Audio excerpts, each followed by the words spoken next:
into my studies that I realized that actually you could be a mathematician, that you could do maths. I think I was always good at maths in school, but I didn't know, what to do with it. Most people told me, oh, you're good at maths, you should be an accountant, you should be an engineer, you should be a programmer. In fact, I'm glad I didn't become an accountant, I'd say that. But I did enroll in an engineering degree when I started, and I think I did about a year and a half of that and got bored. And at that point, I'd already done a fair bit of physics, so I thought, well, physics is interesting, I'll finish this. I don't really know what I'm going to do with my career, but I'm young, I'll keep going.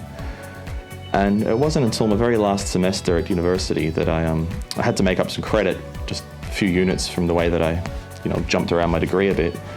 And that's when I decided that I'll try out some of the higher level maths units.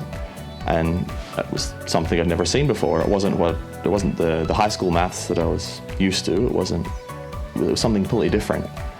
I think if someone had asked me in school what a mathematician was, I would have drawn the same picture or stereotype that everyone else does. You picture the old man with white hair. We still use blackboards, but that's about the only part of the stereotype that's true, I think. But to be honest, yeah, I had no idea that mathematician was a valid career choice. I don't think it really dawned on me, even looking at university lecturers, these people that taught us maths, that there was research to be done in maths. I think, most people don't know what maths is. You learn trigonometry in high school, and everyone thinks math is all about, solve for X and, A plus B equals C. The way I usually explain it to people actually is it's like the puzzle section of the newspaper. You open up your newspaper to the middle pages and there's all these mind twisters, what's the next in this sequence of numbers, and I've always enjoyed that.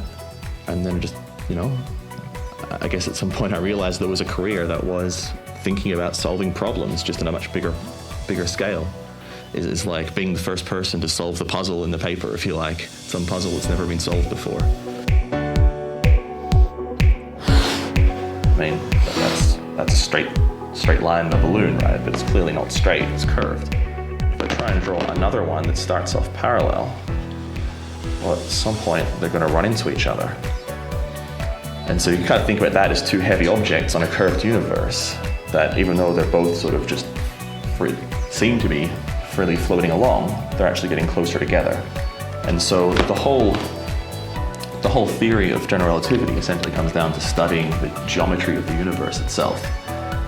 And this is entirely mathematical. It's the exact same maths that goes into talking about the geometry of this balloon, if I like, but the universe has a few more dimensions.